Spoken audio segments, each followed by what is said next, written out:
last year. I saw him. We were talking for a little bit. Okay. So, All right. you know, but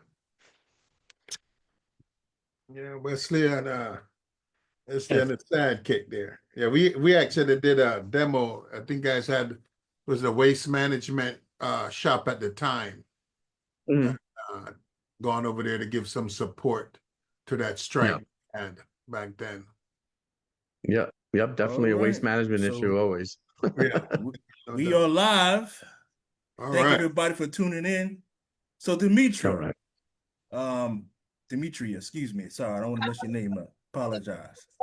So you said something while we were off. I want you to start off with that. Okay. I said it's sad on how anybody that's running in a local those election or even yourself, Hooker, that you're being harassed and bullied. It's ridiculous. And I thought that we were all Teamsters. As long as your dues were up to par, anybody can run. That's how different people get into position. But is it about the members or is it about self? Is it about the money that they're making? Or are we here to help the people? So I'm so confused, but I'm not confused on all the bullying and harassing. It's crazy. Yeah, that's what this organization, unfortunately, has been built on for long time, decades. And Chris, I know you talk about it sometimes. You've been around longer than all of us on this call. And so that's been the way. And unfortunately, um, we allow it to go on. I heard this old adage that says, what you allow is what will continue. So That's right. if all we do is complain about it and, you know, don't push back or stand up to it, guess what? It's going to continue. It's going to continue. But I think we have a great opportunity here to do something about it. As I talk to people across the country and meet people, that whole harassment and intimidation and all that stuff, that resonate with people because they see it in their locals, they see it in their shop floor, and guess what? They see it from their employer. That's the thing. They see it, they experience it, they feel it. So when you talk to them about that, they can say this guy really knows what he's talking about because I lived it. Mm. Right? We listen, when I Yeah, got elected, it was even before I got elected, it was crazy. Yeah. yeah, And now, even now to this point, it's even crazier. And to your point, sis, I thought we were all Teamsters. We can yeah. have difference of opinions, we can have differences of whatever. But when it comes time to fight the employer or stand up for our members, everybody should be on one accord. It shouldn't be, well, I'm not going to support this guy because he doesn't support me politically on my policies. That's not leadership, right? That's not, and unfortunately, that's kind of the system that we're under. So we got a new face up here, Jeff. What's Hey, up with what's you, going brother? on? Just introduce yourself to the group and everybody that who doesn't know you. All right, I'm Jeff Schenfeld. I'm at a local 767 outside of Dallas. Been with the company 29 years. Started in New York. I originally 804 was my local, and it's been around. You see things, right? And we were talking about the harassment, right? And the biggest issue I have, and it's so crazy, we get it from the company. How dare our own people come after us, right? Right. And what I'll never understand, no matter what, and I've told this, when I ran an election, I said, you know what, we can disagree on stuff, but I told the other side, I said, listen, no matter what, I'd stand by you against the company any day. Right. But they wouldn't do the same. But we can't be like that. We have to be like, we'll be right by your side, and it's crazy that they do that. And it's happening across the country. When we speak to people, we get emails from our podcast. It's happening all across these local leaders. Oh, they're removing stewards. Oh, they're doing this. What are you removing your best stewards? Why? Because they don't agree with you. So Yeah. now you're making it easier for the company because you're putting newer stewards who, and I won't even put it on them. I'll put it on the leadership for not training them. Right? I mean, and it doesn't have to be this way. It No, just it doesn't. doesn't. And I try to stand up and be the person, and there's a couple other people and people have to want to change, and Right. it's got to be more than just a couple of people. And I think it's getting to that point across the country, right? I Right. mean, I think we're starting to see that. And I tell people, I can handle myself. I'm trying to do this to help other people. And this harassment thing where, in our side, they talk big, but yet they come at their members harder than they do at the company. That's mind-boggling. Right. You Right. know, it's crazy, and we have to put a stop to that. So we Right. do. So something that I want to talk to everybody here about, and everybody that's listening and everybody that's going to watch later. I received a phone call yesterday from someone who was at the national UPS negotiations. And in that same vein of this whole retaliation and retribution, there was a person who stood up and had some issues with the whole pension situation, because everybody didn't, the pension, different places got a pension increase, some of us didn't. And so this particular person has stood up and said, hey, Sean, I'm with you. I'm with you. But this pension is going to be a problem for my members. It's going to be a big, big issue. And from what this brother told me was, Sean jumped on this guy, cussed him. Then he told him that we were going to send someone, or have someone, I should say, run against you in your local. All because my man was concerned about this pension issue. Was a big issue, especially for his members. And I said, man, that really happened? He said, yeah, man, that was in the big room. Everybody heard it. And I'm like, oh my goodness. Here's a person speak on behalf of his membership. He gets cussed by the general president and then told, we're going to have somebody run against you in your local because you said this. That's the situation that we are in as Teamsters. That's what's going on, and it's been going on. And so when I talk to people about it, when they call me and talk about it, I say, man, listen, you see our platform. We got to get rid of that. That has to be eradicated out of the union. It has to be, because if it's not, then stop complaining about it at UPS. Stop complaining about it, because if you don't fix it in your house, don't get mad when the other person do it to you. We got to get rid of it. And I know let me stop saying that. I don't know. I don't understand why people are so afraid of the general president. I don't get that. How can someone have that much influence and power over you, where they put limitations on you and how you live and how you think and how you fight and how you respond and how you vote? And how can you give somebody that much power, especially when it's your members' dues that you're sending to them? So if I might just say this, it's not power over the people, it's power over the pocket.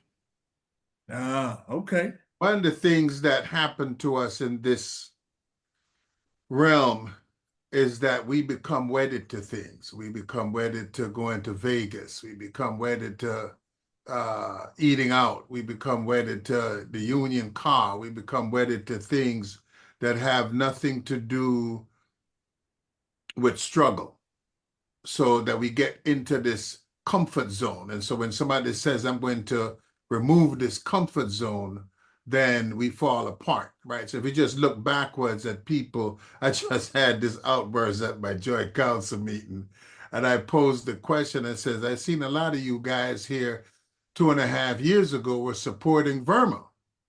And one guy decides he's running with O'Brien, and everybody is now an O'Brien supporter. Says, what's the difference between then and now? What changed? What did you see that made you change?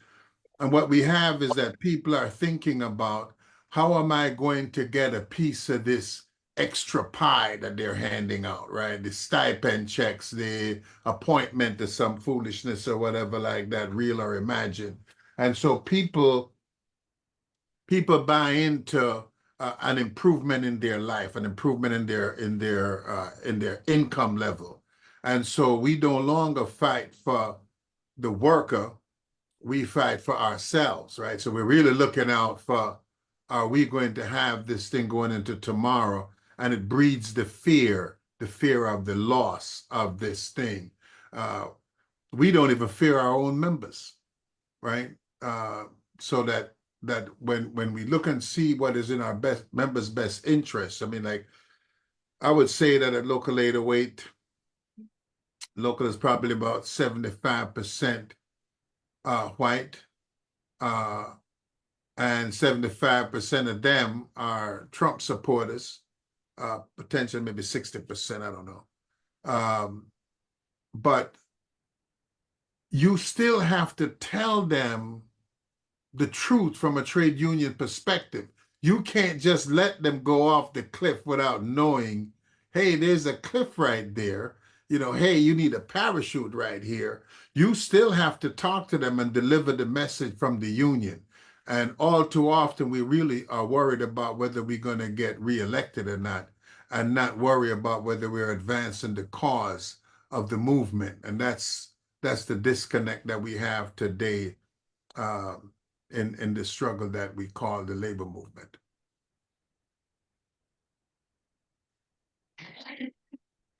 There we go.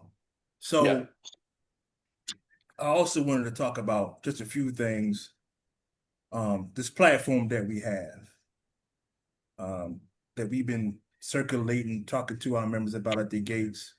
Had a good time over the weekend speaking to some members, and we were able to share with them, not just talking, but actual show them why this platform is important to building worker power, not just within the Teamsters, but within the working class. So I started it off by talking about open bargaining, and I kind of want to hear you guys' thoughts on this and why do we think is effective, especially with the system that we have now.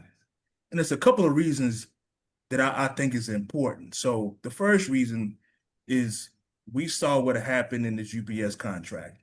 A lot of us that come from UPS, we see that the contract, it may be historic in money as far as the $7.50 over the 5 years. Nobody can argue that. But as I always stated, it's the language is what do you in. It's not the money. Ever since I've been at UPS, and I've been at UPS, this is my 26th year, we've always gotten raises. Whether we like them or not, whatever the case may be, we've always gotten an increase in our wages. But the language was the part that always dug us in, right? Whether it was 224s, whether it was a change in healthcare, whether it was when they extended their period for your full-time progression, getting top wage pay, whatever it is, subcontracting, all these things, it was always something, not automation, right? It was always something that we were not privy to or was not explained to us in a manner where we could understand. That's part one. The next part is I tried it out here in my local when we did our first contract for a new group that we organized. And the reason why I did that is because the CEO of this company, man, he makes UPS look like Boy Scouts and Girl Scouts. He's just that horrible. And so what I wanted to do was have him hear from his workers, our members, how they felt and what they were willing to do if they didn't get what they were supposed to get and what they demanded. So we opened the hall up, everybody came down, and it's one thing to take a strike vote and you see the percentage, 95%, 94%, right? But when I see a member, 10, 15, 20, 30 members, look me in my face as an employer and tell me, if we don't get this contract, if we don't get what we want, good luck with getting your product, good luck with moving your trucks, good luck with moving your buses, good luck with doing anything. And they are telling him this. We had one sister, man, she stood up and she went up one side of my man and down the other. She let him have it. And after that meeting, everything changed. Everything changed. It wasn't all this, oh, I'm a tough guy, I'm this. No, no, no, no, no. You heard directly from your workers what they were willing to do face to face. You heard it. They looked you in your face and they told you. And on the other side, as leaders, as negotiators, that builds a relationship between you and the member. It creates a relationship of trust and transparency, right? Because we always talk about how members don't vote, they don't participate, well, we have to create spaces and opportunities for them to do that. And we got to get out of this antiquated system of, well, man, just do it the old school way. Yeah, it may work back in the 90s and early 2000s. That stuff ain't working no more. You got to come up with different ideas and different ways to get members' attention. Go ahead, Jeff. I see you wanted to say something. And I'm ready, And Right. you know what it is? Like they tried to say, hey, they were being transparent. They were being transparent. They were telling us what they wanted us to hear. Right. It wasn't, everything, what we really needed to hear, right?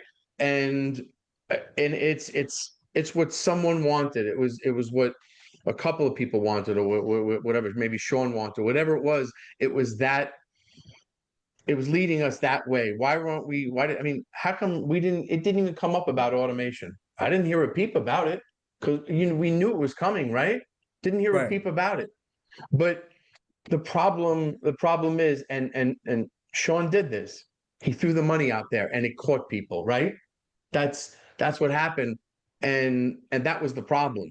I mean, the money, okay, that's fine, but you forgot about the language, like you talked about the language. It's always the language. And a lot of the language, like let's say 80% of it didn't change, 80, 85%, it didn't change. And for the supplements, I mean, here in the southern region, the supplement, I mean, nothing. I mean, oh, it changed. Wait, instead of 10 weeks, 10 years, you get 3 weeks. It's 9 years now. I mean, it's like a slap in the face. I mean, what are you Right. doing over there?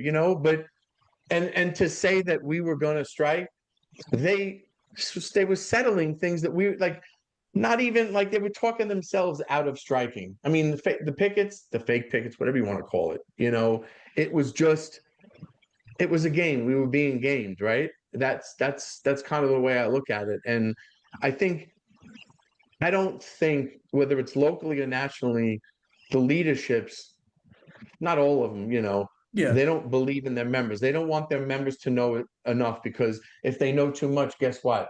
They could one day take their position, and they're afraid of that, like you were talking about before. So it's a systemic problem, right? It shouldn't Yeah. be this way. Let's, that open bargaining, like you said, there it is right there. We all get to see it. And We all the get to see it. proposals that were put forward, some of them didn't even make it. They were thrown in the garbage. We know for a fact they were thrown in the garbage. So it's kind of what they wanted, and that's why, I agree with the open bargaining. That's a great idea. So Sister Shaw, I see you got your hand up. Sorry. I just want to reiterate and piggyback off of what the brother just said. There's only one problem with their positions. It's not your position. You don't own them. You're there temporarily. Yeah. It's always somebody that can replace you that's going to be better. Always. It's not theirs to hold on to. It's just, I just really feel like you said, it's maybe growing in, they had one way of thinking and doing things, and somewhere along the way, they lost their way. Gotcha. So, but it's not temporary. Nothing never is temporary. Right. Yeah, this job doesn't belong to me. It belongs to the members of 623. And when they get ready to say, hey, Hooker, hey, man, we appreciate your time. Thank you for your service, but we want to go in a different direction. They have every right to do that. I'm not going to get upset, not going to get angry, not going to get mad, because it's their title, it's their position anyway. I'm just holding it until somebody else they want to have it. Go ahead, Chris. So I just wanted to say this, the work belongs to the workers, but the workers also have to give something. I'm not sure what you mean by open negotiations. You should understand, because everybody's saying Sean, Sean, Sean, Sean, Sean. Sean bears some responsibility, but I'm going to put this on the GEB in its entirety and whoever was on the negotiating committee, because you supposedly represent these workers, which means that you're supposed to be in touch with what the demands of the workers are. And a lot of times, and see, this is what I mean, because you and I had this conversation, I've had it with some other people. I've always felt that there was already an agreement in place before it started. Because you can't do the supplement first unless you know what the main The body money is right, right, is, right? Because the supplement also carries value, right? Right. So to start with the supplement, right, which there are regional supplements, how are you going to do that if you don't know what the body looks like, right? right. So that told me right there, and UPS has always been willing to pay. What UPS wants is the right to be the drill sergeant Yeah, permanently yeah, and to run the organization in a certain particular fashion. And so that the people who surround, and I'm going to just say something here, I'll tell you that the vice presidents that exist today, and I go back to I've seen Jackie Presser, Billy McCarthy, what have you, like that, Ron Carey, so forth, like that, as a member becoming an officer. The vice presidents then exerted more power in the union, in the affairs of that general executive board than they do now.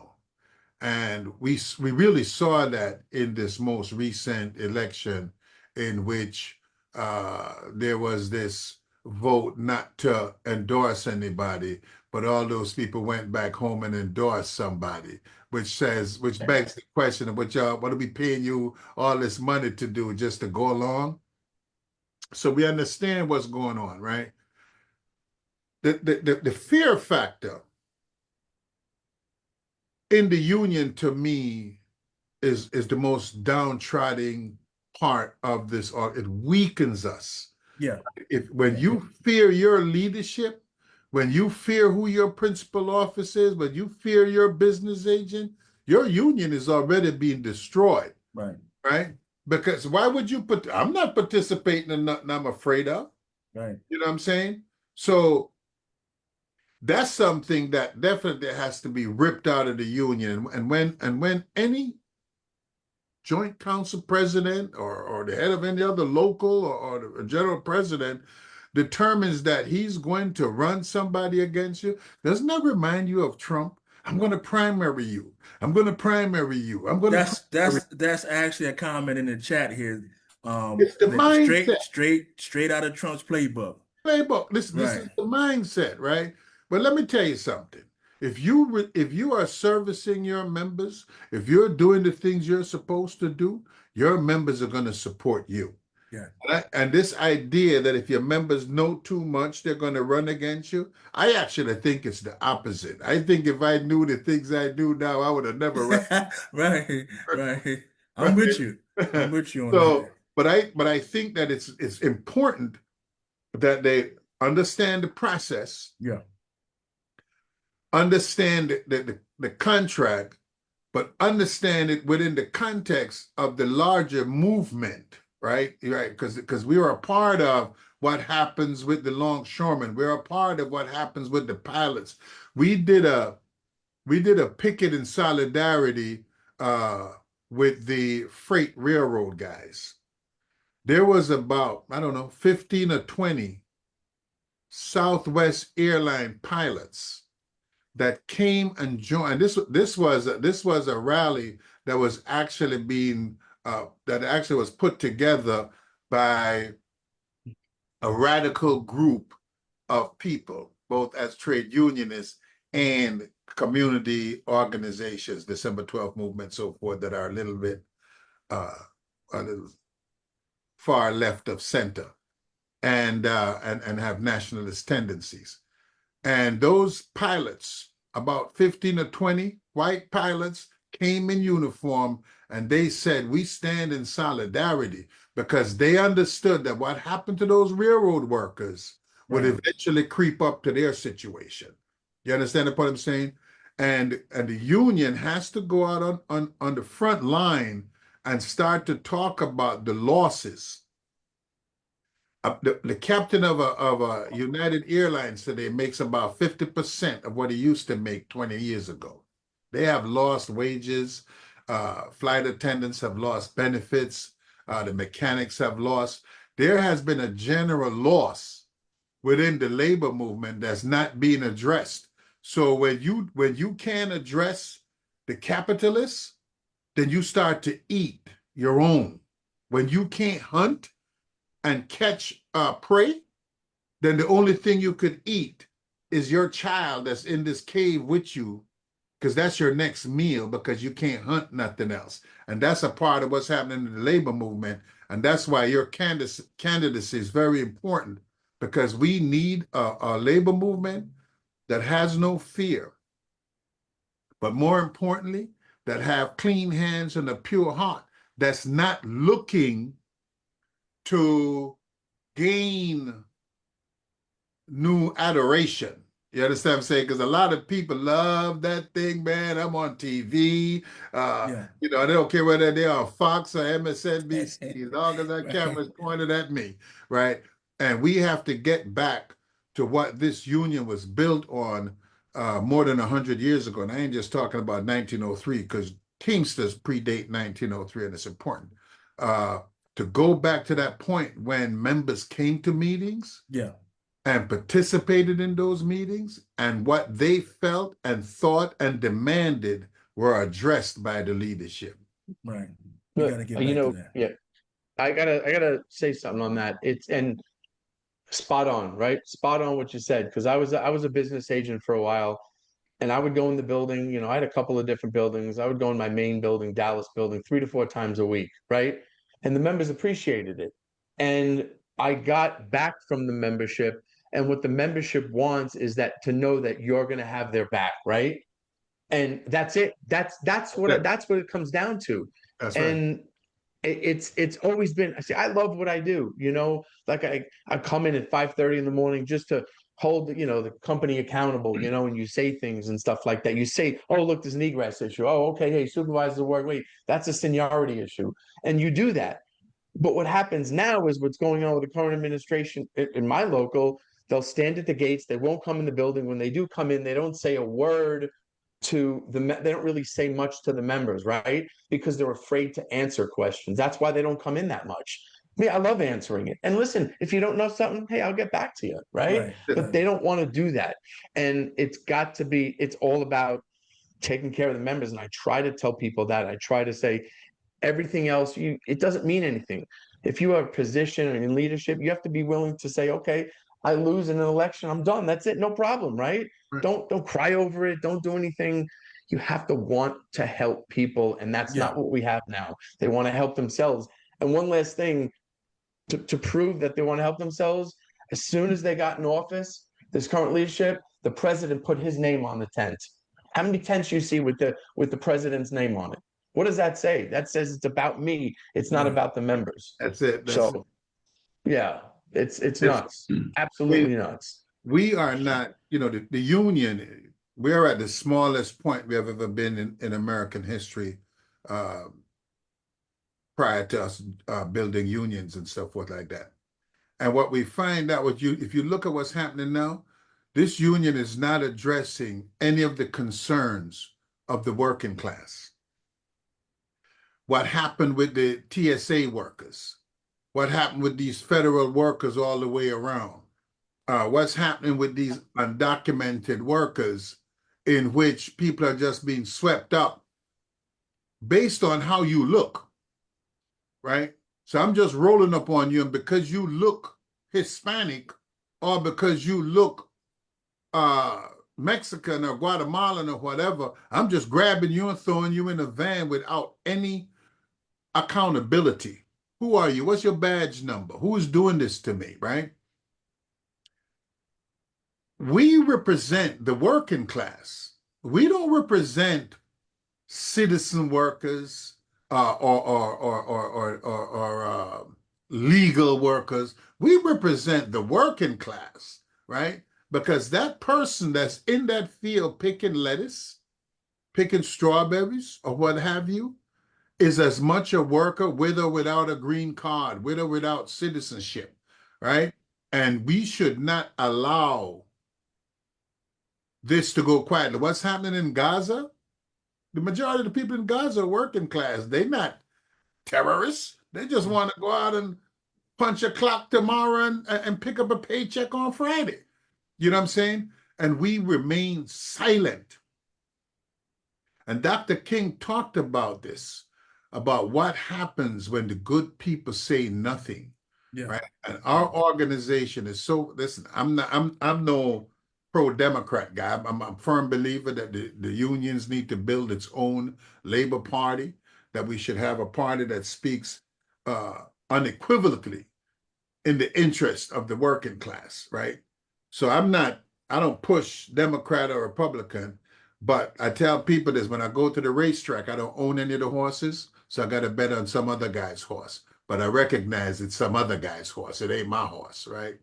And so that we have work to do, and we're not going to do it until we, I hate to use terms like destroy, but until we really rip apart how this union continues to behave year in and year out.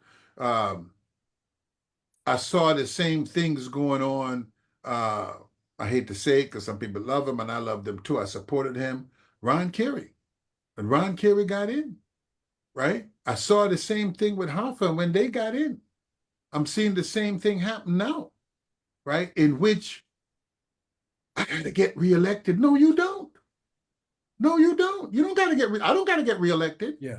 The members got to win before you. The members have to win. We're here for them. Yeah. We're not here for Chris needs a no. I don't need nothing. Right? We need to make sure that our members have the things, because you're talking about 3 weeks after 9 years, you went from 10. Yeah. In most places, it's 3 weeks after 5 years. And UPS, Yep. I'll give this, that UPS is way ahead of us in a lot of things. So I don't want to bash anything.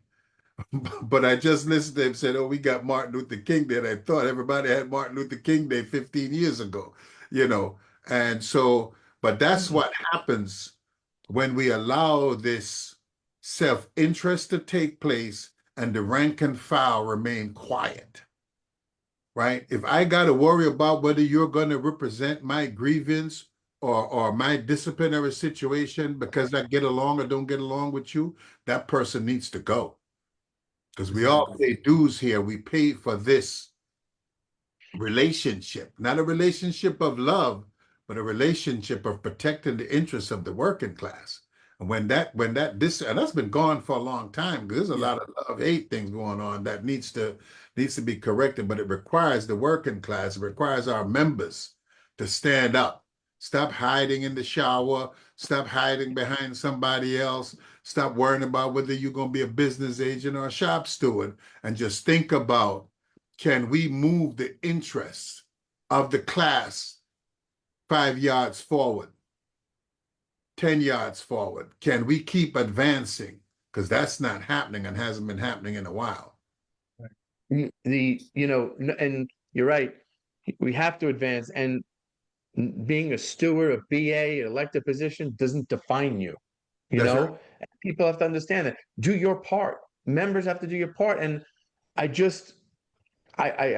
sometimes I just don't understand. They tell me that they're frustrated. They're letting me know that they're frustrated with things, yet they don't want to speak up when the time comes. And I don't get it, but you still have to keep pushing, right? You never stop trying to push and get people to speak up, because that's the most important thing. You never give up.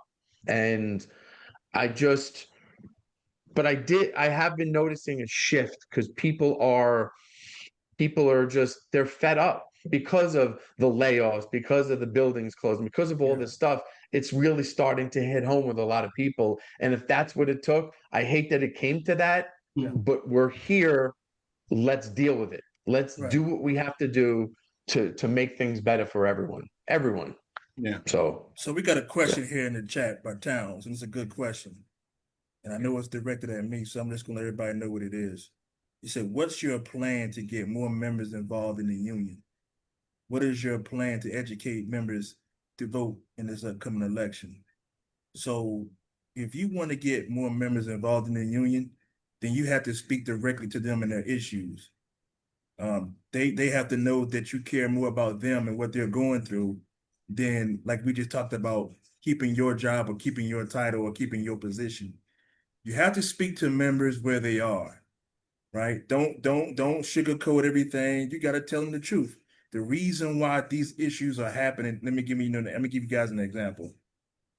So, right now, UPS is just doing whatever they want to do with the contract. We have members right now who are working 12 to 14 hours a day. And what UPS does is write the check. Here you go. Here's another check. Here's another check. When I make billions of dollars in profits every quarter, writing a check, that's fine. Because it's like they tell me all the time, it's the cost of doing business. To your point, Chris, that check allows me to continue with my foot on your neck. Right? But what I'm starting to hear more and more now, Hooker, I don't want the check. I want to be home with my spouse and my kids. I want to be able to go on vacation and not hurt. And I want to be able to enjoy it. I don't want to go home and argue with my spouse because I've been gone all day and I'm tired. I don't want to talk. Right? And you speak directly to those issues, they understand it. Yeah. The grievance procedure is antiquated, and the consequences do not add up at UPS. They don't. It may have worked 30 years ago or whatever. It doesn't work anymore. Those checks don't mean nothing to these people who want to see their spouses.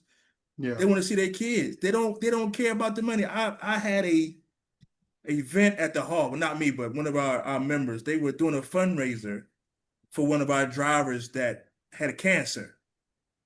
So I went to go and support it. So I go in there, and one of the drivers had got quad pay for his 9-5. Man, he was excited and happy. Man, Hook, man, thank y'all. I got my quad pay, boom, boom, boom. You know what his wife said? His wife said, I don't care about the money. I want you home. I want you home. And I looked at her, and that did something to me. When have you ever heard a woman say, man, I don't care about the money? Right, you know what I mean? I'm not trying to be funny. No, it's real. But you don't hear that. Yeah. She said, I want you home. I miss you. The kids miss you. Yeah. They want to be home. And you have to speak directly to that. Yeah. How do you plan on getting me home, Hooker? How do you plan on making it happen? And that's the conversation that I'm having. This is a member by member thing. And this is going to be the importance of your candidacy, right? Because this is going to be the beginning of trying to get these lost members back into participation. But when she says that, here's what's really happening. And we saw this in this strike that just happened in Philadelphia, where they're talking about housing, and the workers are saying, what you're paying me, I can't afford the housing that you claim you want to build, right? The worker today, if you live in major urban centers, Chicago, New York, DC, it might be happening in Dallas right now. Certainly it's happening in Miami, San Francisco, LA, what have you, San Diego, what have you. If you're living in these areas, you're realizing that you can't enjoy anything here without this overtime, right? So you have to choose between, do my kids live in a house or a decent housing situation, or do I stay home? And they can't meet. So you either choose to stay home and not have as much, or grind and have more, which you don't enjoy. Hopefully the wife and kids enjoy. We need to have a mass movement, because the working classes salaries are 50, 60, 70% behind where they ought to be if you measure what the cost of a house was in 1975. if you measure what the cost of a car was in 1975, where wages were in relationship to that and where it is today, we have lost so much. There needs to be legislation that requires all these companies to pay up. That's why these profits are super high. Profit comes from exploitation, right? So if you're exploited, the greater the exploitation, the greater the profit, right? And this is what's happening. And it sounds crazy to say it, but there's no other way to get it. UPS ain't going to do it by themselves. The railroads are not going to do it by themselves. You know, Amazon ain't going to do it by themselves. It's going to require legislation to say something. Yep. To change what's happening here. And that's going to require mass movements from the grassroots, from the community, from labor, from the churches.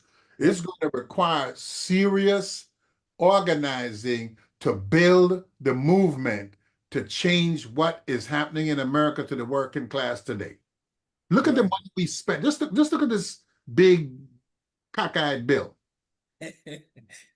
You took money from Medicare and Medicaid. SNAP. Your child, not your child's, to have a meal. To have a meal, right? But you increased the military budget and you quadrupled or better ISIS budget. What good is that to a child that's starving?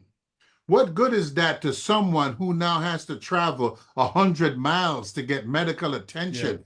Yeah. The ambulance ain't 20 minutes away now. The ambulance is an hour and 20 minutes away. We have to we have to speak out.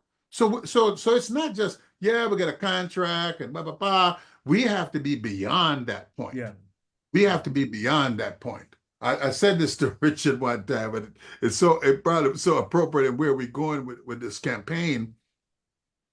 You know, Richard's father is a pastor, and I go to church and everything like that. And like I tell him, I says, while you pray, thankfully so, we have to execute that plan, right?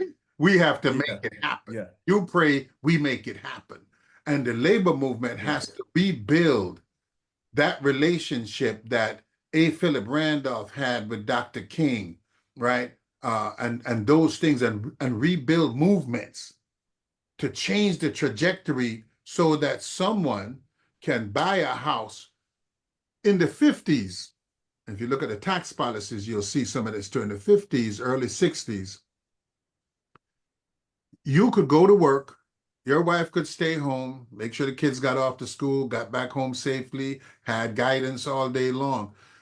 The women gets into the workforce, but get into the workforce in such a way that neither she nor you can be home when this child comes home. So between 3 o'clock when they get out of school and 6 o'clock when you get home, they're unsupervised, right? So we have to change the narrative to where you can support your family on one salary. Whether the wife goes out and work and you stay home, because, you know, some wives are better able to bring home the bread, right? Right. So, but we need to get back to some space where we have a different life, right? Rather than, because we're not chasing life, we're chasing bills. We're chasing cost of living, right? We have to change this dynamic.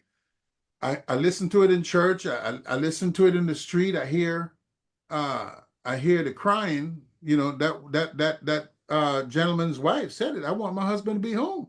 Right. You know, it's not like he over at his girlfriend's house. He's driving a truck for UPS. Exactly. I don't want him driving that truck. I want him to go in 8 hours, come home, and have enough energy to help me with these kids, help me with the life that we are living here, and not just you spent it all there and you come home and you just crash in bed. And she wants her husband to participate in the family. In the family, yeah. But he can't do it, or she can't do it because I'm too tired. Yeah. You know, I'm burnt out. I done worked 12, 14 hours a day, and they gave me a check. Yeah. Well, and that's the thing about it. UPS believes they can pay our members by their dignity, by their respect, and that's the problem. That's the issue. And I think our members want something different. And then, like I said, the grievance procedure itself has to change. It's dated and it's old, and UPS has found a way to take full advantage of it because now you file a grievance, they don't hear it, you file another grievance, but they're not hearing Well, it, and it just keeps going and yeah. going and going. I actually, one of our general membership meetings, I had a docket of the national panel, and I put it up there for all my members to see because I wanted them to see how long it takes some time for these grievances to be heard. Mhm. Couple years, 3 years, 4 years, 5 years. And you're like, wow, why does it take it that long? When it takes that long, guess what it benefits? Benefits the employee. It doesn't benefit you. And it frustrates the worker. Frustrates the worker. Yeah. And they don't want to file anymore. Yeah. And guess who that benefits? That's right. Benefits the employer. I have to say something on that. And I think, and I'm just going to speak about my local because I can't speak on anyone else's. Okay. Right. We know that each year the more grievances come in. That's just the way it is. We go by last year. Okay. It's growing, it's growing, it's growing. But there are certain things, and the way you always did it is oldest to newest, the grievances, right? And then you handle the discipline, everything, the 48s and the 17s, the seniority and the pay claims. You want to handle those too.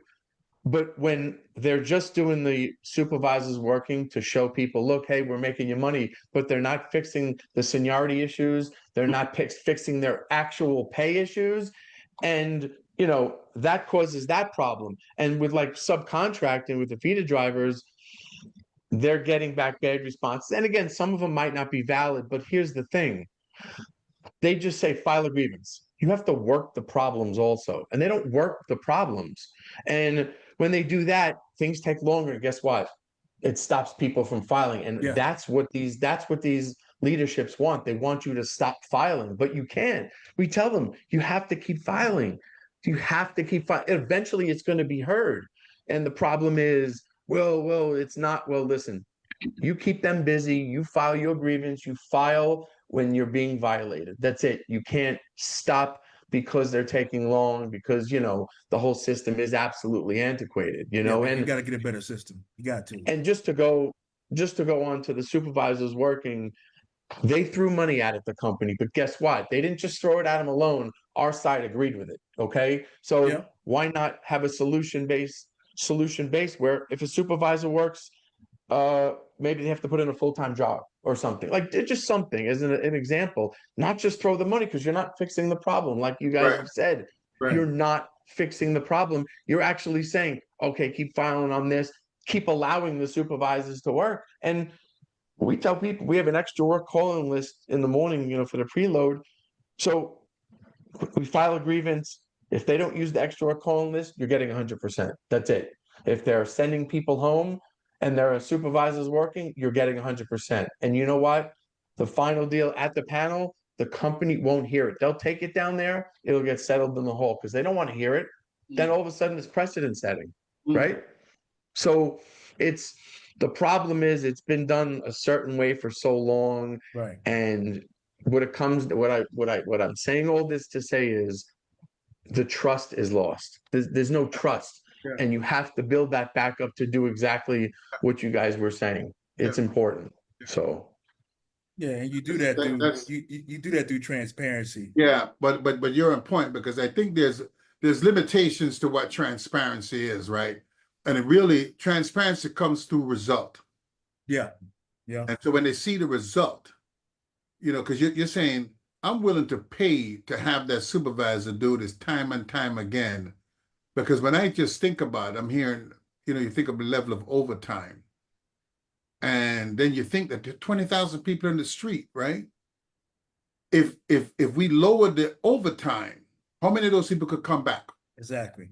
Right? Because at the end of the day, it takes a certain amount of man hours, woman hours, to execute UPS's plan, right? So people there are more and more people working, but they knew they were going to lay them people out, so they could give you some more money, because I was going to get it back when I laid those people off and closed the doors to those places, Right. and I knew that ahead of time. And if you, as a highly developed union that has this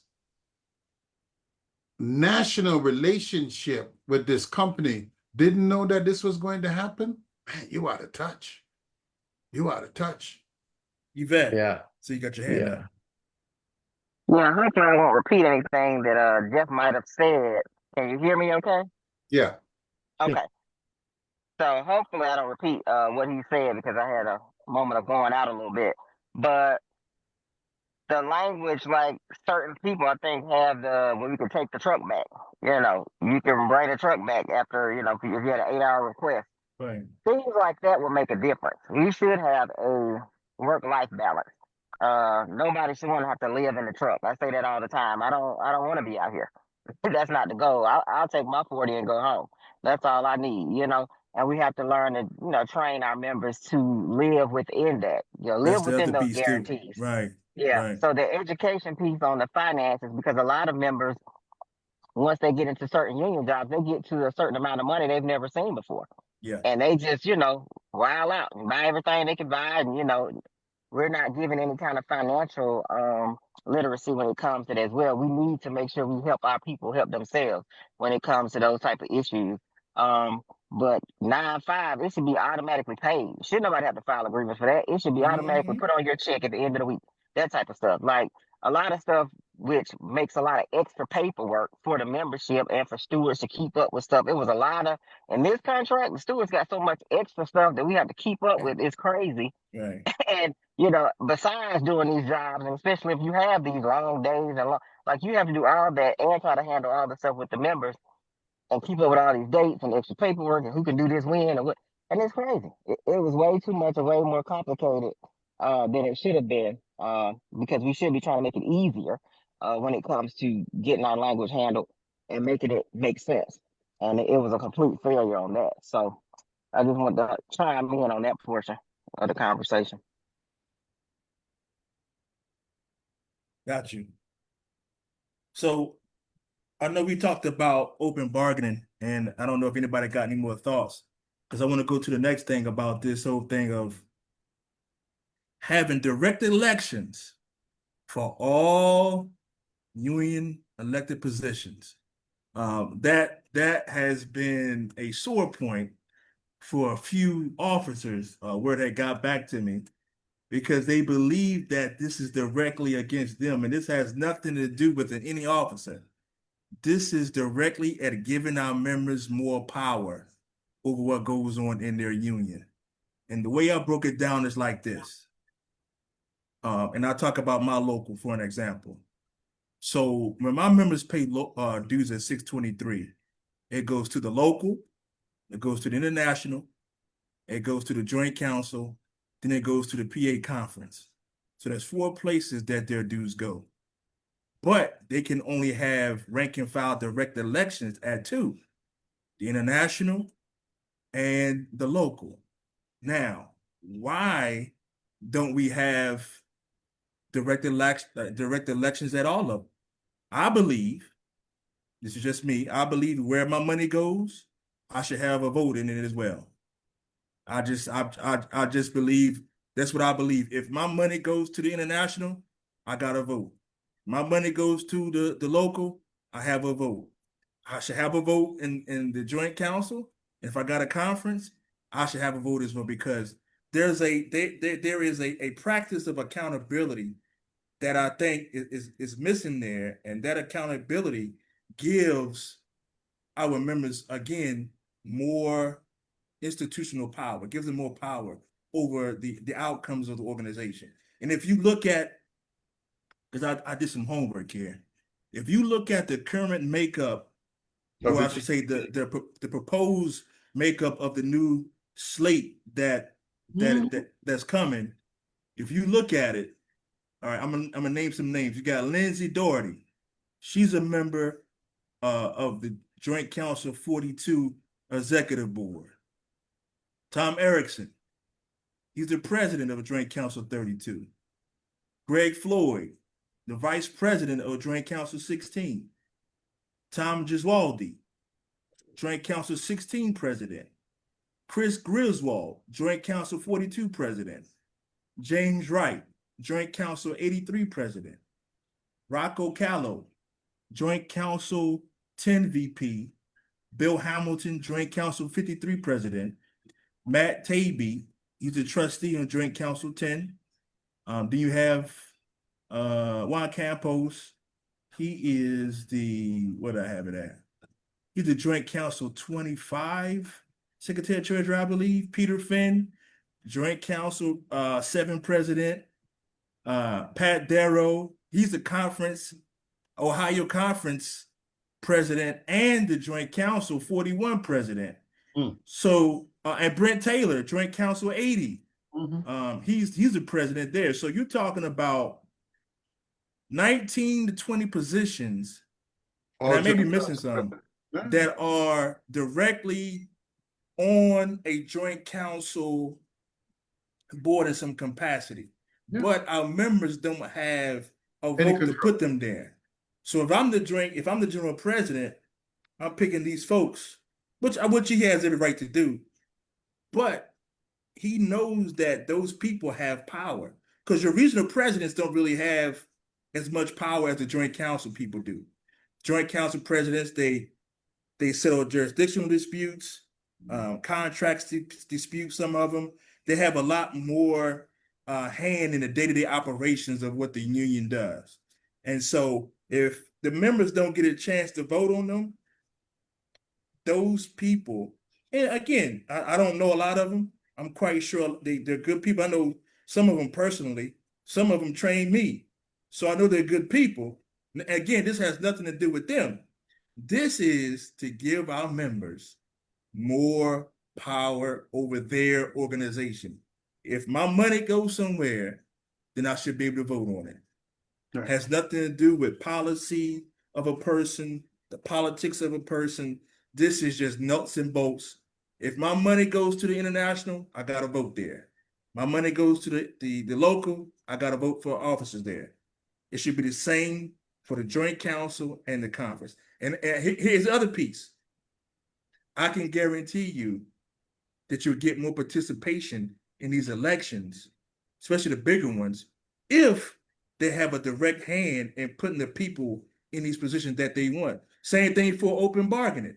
You would get more participation in people voting if you open it up to them so they can see what's been negotiated. I guarantee you that. You would get more people to vote on your contracts if you open it up for them to be there. So if you go backwards in time, right, the joint council has always been the choke-off point in terms of the creation of the general president. And that was true even before direct rank and file voting. Because if you remember now, the local unions voted to determine who the joint council president was, right? So he already has influence over these locals right here.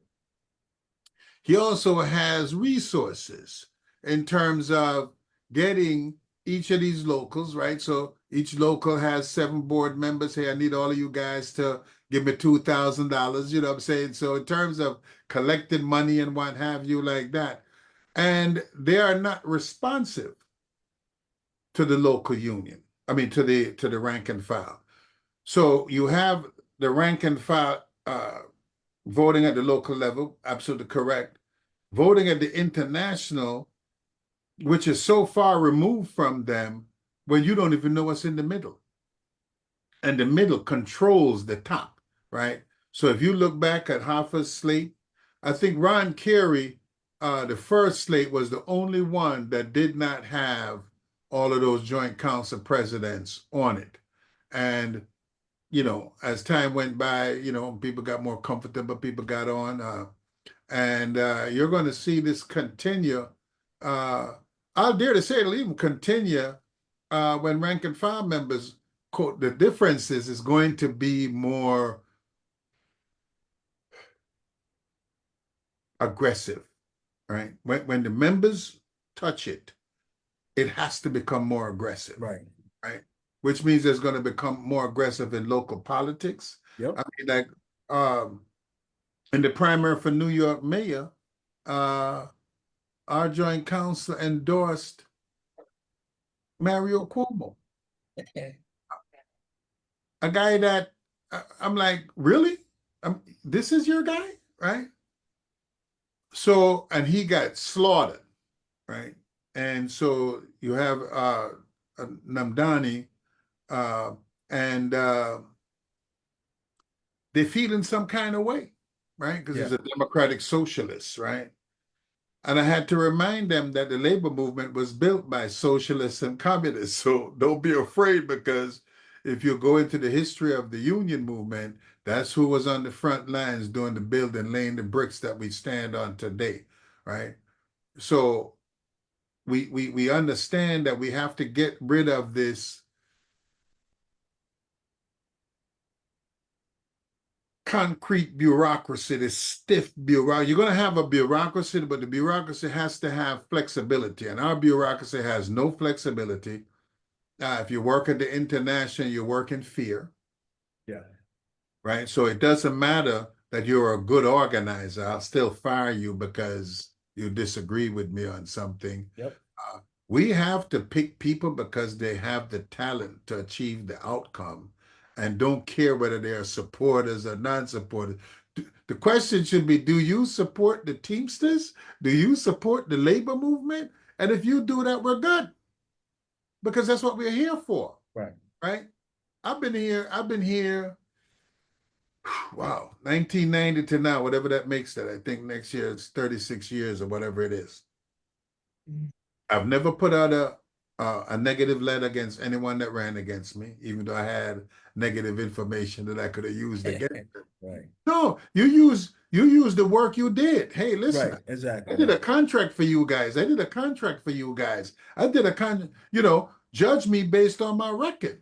You know what I'm saying? And we still here. So you don't have to go around and badmouth people and call them outside their names and carry on with all these kinds of things. You don't have to intimidate people and what have you like that. You have to have people that believe in the movement, not the business, because there is a business side to the union. We got to collect dues, we have to account for the money and so forth, and so like that. And we are so business minded that we forget that it's the labor movement, and that the movement requires us to continue to be stepping forward each and every day. Every day. And to do that, people need to believe that they are a part of it, right? So Exactly. over time, we have made people feel like, as a member, right? Member comes to a meeting and just gets shut down. Oh, I want to hear all that. I took the time to come to the meeting. I went an hour out of my way to come here. The least you could do is hear me out, right? And I think so this didn't happen in a month. It happened over years. And the same thing is true in the greater society. Just, the largest voting bloc in America is I didn't vote at all. Yeah. It's true in the union, it's true in the country, right? And that's something that we're going to have to rebuild brick by brick. You know what I'm saying? Going into areas and just having meetings with the rank and file. See, they go into areas, but they have meetings with the principal officers. No, we want to meet with the rank and file. I don't want to hear nothing you got to say. I have meetings for you separately from that. You remember me? I think I might have shared this with Hooker one time, but I actually wanted to see us have a pre-convention, right? So that the convention started on Monday, we would have a pre-convention that rank and file members could come to who were not delegates, right? And they could come in and, we would hear them Friday, Saturday, and Sunday. And they could, because there are a lot of very smart, bright individuals in this movement that have a lot to offer that don't get heard. They get shut down in their labor. I mean, there's a brother out in California, Edgar, very bright guy. Why would we want to hear what Edgar had to say? And there's so many other people around the country that have and can bring value to the organization, and that those people would be able to come and have that open dialogue at the pre-convention prior to us going into this very choreographed thing we call the convention. Man, I'm gonna tell you something, man. I learned a lot in 2016 when I went to that convention as a rank and file.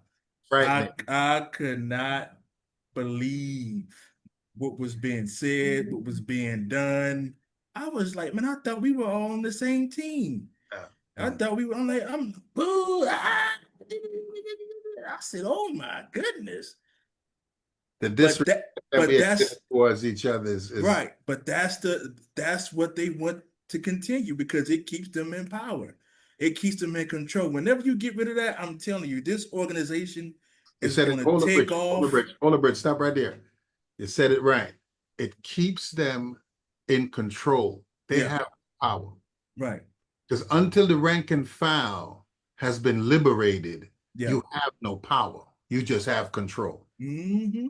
And that's what. Yeah. But that's why I try to my best to send my members to a lot of these places so they can see what really goes on at these conferences, at these conventions, so they can see what their money is doing. Because I really I don't need to go. I don't even want to go anyway. I'd rather you go. It's your money. You see what's happening, and then you come back and you report to the membership what took place. Because that's what we did in Unity Conference. I had a couple of people that went. They came back and had a nice report from their perspective about what's going on with the Teamsters and what's going on with the labor movement in general. It was a really good meeting that we had. And again, this leads me to my next thing I want to talk about when we talk about giving rank and file members more power. So something that I talked to Chris about, and Chris, we talk about it from time to time, and I, talk to some people about this idea. Because right now, when we talk about our finances in a union, our trustees at the GEB are all officers.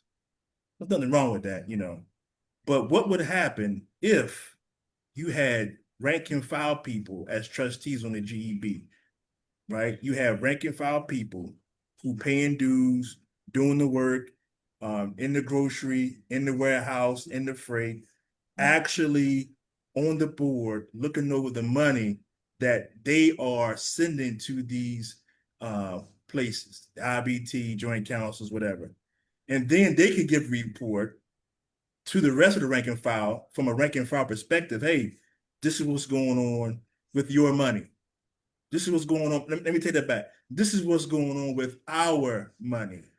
This is what's going on. So that's something that we're going to do. Again, we are solely trying to build rank and file power in this campaign. That's what this is all about. Yep. This is not about personality. It's not about politics. We are going to give rank and file people power in this organization. But we got to get rid of the fear. We got to get rid of the fear, though. That's what's holding us back. Yeah, you have to unleash the power of the rank and file, right? Right. The power does not reside in the GEB. The power resides in the ability of the GEB to mobilize members to act, right? And when members act, that's the power. It's not, I don't have the power. My members have the power. They give it to me by reacting to my call for a demonstration here, a demonstration there. And this is something, like I said, nobody's going to, and we've had this conversation. This is not something that we're going to fix in one term. I dare to say you're not going to fix it in 5 terms. It's because it didn't take that. Right. It took a long time. If you go back to when the union was hyperactive, because there was a time when you got fined for not coming to a meeting. And anti-worker forces filed a lawsuit to say, no, you can't tell me whether I should come or not, right? So once that happened, over time, little by little, I ain't got to go. Hey, Rich, what happened at the meeting? Hey, Jeff, what happened at the meeting? If you wanted to know what happened to me, you'd have showed up at the meeting. Yeah. So this is something that's going to be rebuilt over time, right? Because you're going to have to change the Constitution. But I believe, and one of the reasons why I believe that the rank and file, because you start to have that inclusion, the rank and file comes in as a trustee because the trustee doesn't vote. What the trustee does is to ensure that the money's collected and the money spent was done in an appropriate fashion, right? But that trustee is also in a learning mode. Yeah. So that trustee is going to go out, he's going to learn, he's going to find out, whoa, this happens, that, this, that, because Yep. he's still a part of the meeting, he doesn't vote. And so that those trustees are going to be able to go back into their workspaces and talk about what's happening at the IBT. Right now, it's just one cabal. Nobody tells any stories. Nobody hears any. I mean, there are things we don't know about. And then I look at, the call, the joint council makes a call. Hey, listen, we got to support this and we got to support that. And you go to that rally, that demonstration, you don't see none of them there. Right? I got to tell you, in New York, I take my hat off that 804 has become very active, in New York, but most of the other locals don't participate. They don't show up, they don't turn out. You know what I'm saying? And so what's the purpose of calling for action? Now everybody ain't going to be able to show up every day, but I suggested to them if every local gave up 2 guys, right? So we have 35 or 38 locals in New York, right? So that's 176 guys, right? If every local gave up 2 guys, and when there was a call, the joint council could call those 2 guys and says, I need you to be at this rally. You would have, right, because everybody ain't going to be able to go every time. Right. You would have 50, 75 people constantly, right? Those 2 guys that you put into that box, because we're going to reimburse them for loss of wages, right? But those 2 guys are going to encourage other people to participate. Yo, man, I know you ain't working Wednesday, man. You're a Thursday to Sunday guy. Hey, I need you to come out, right? Because they know each other. We side by side. Exactly. You got to go look. I'm working in the shop. I know you don't work Monday and Tuesday, right? And you're going to start to build. So this is a brick by brick process. This ain't no promise to nobody. This is a commitment, right? A commitment to be inclusive, a commitment for people to get involved, a commitment for people to be open to say what's on your mind, right? We don't have to agree, but in the spirit of respect, we can have that dialogue, because we have to break down these external camps, these Democrat and Republican external camps, and bring people into the trade union camp so we can have the kind of conversations that we need to express the militancy that we need for the guys on the railroad, for the guys at UPS, for the people building the Amazon labor movement. We have got, that only comes when the rank and file become deeply involved. Yep. Yeah. Just one quick thing, very quick. I think we know this. Unions were built from the bottom up, not from the top down. Yep. And that's something we know, and that's where where we wanted to get back to, because right now it's the opposite, and we could do that. I mean, that's something, like you said, it won't happen overnight. It's going to take some time, but you got to start it somewhere, right? So Got to. I'm glad you're going to be doing that. So that's good. And the first thing is to drive out fear. Got to get rid of it. I'm telling you, I believe this in my heart, man. That is the biggest issue that we have internally, because it stops us from doing so many great things. Because if I do this, my principal officer or my BA is going to come after me.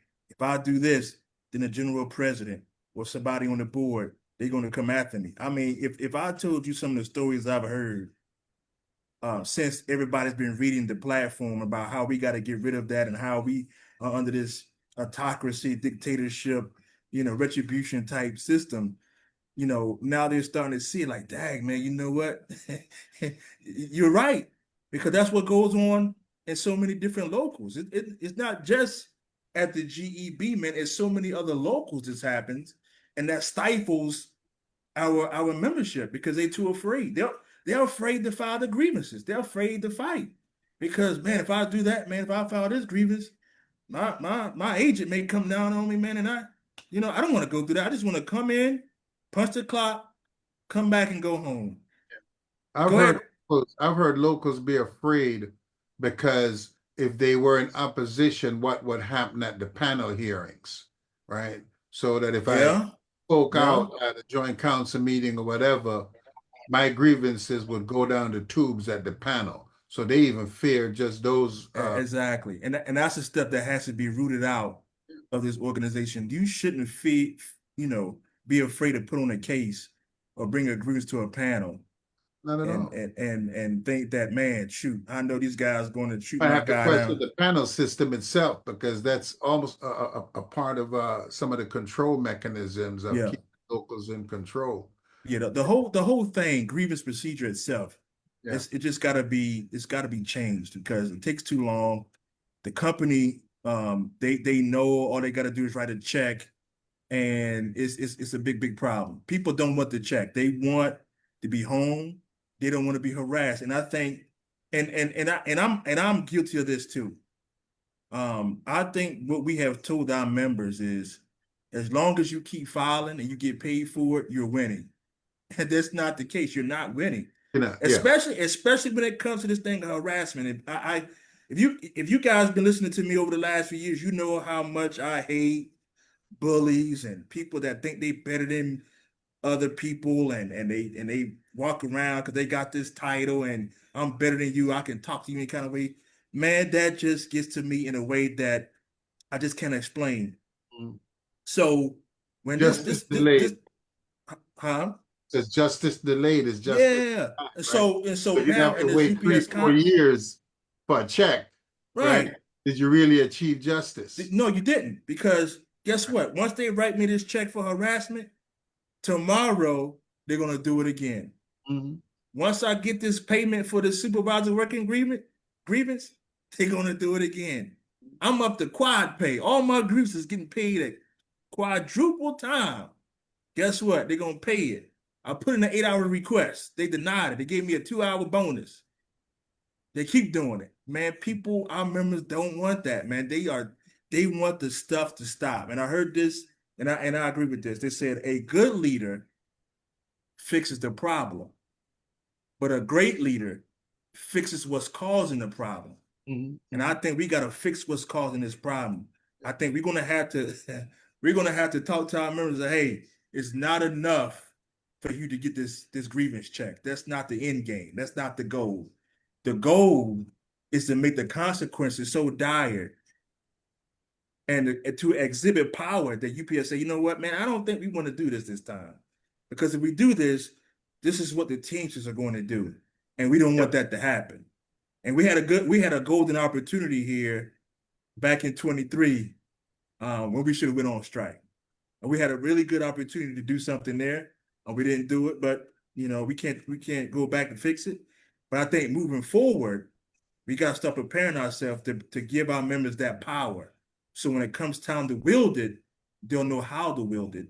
And then UPS to think twice before they'll start doing this nonsense. Because right now, all they got to do is write a check. Yeah. Just write a check.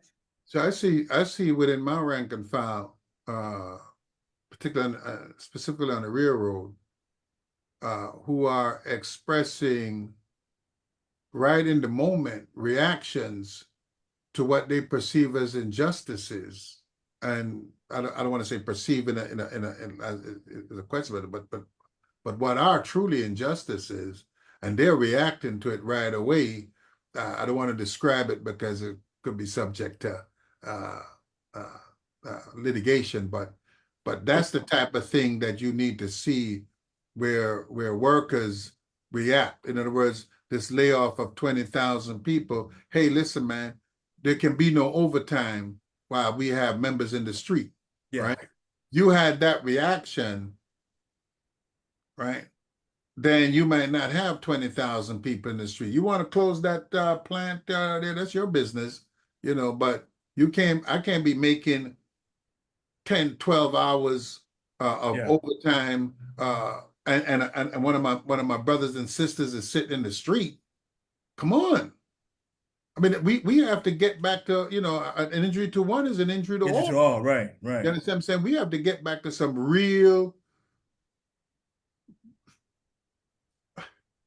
militant trade unionism, militant responses to situations, not waiting 3 months to think about it. Bingo, call the shot. Hey, listen, no overtime. If there's a guy in the street, there is no overtime, right? UPS will be like, what? No.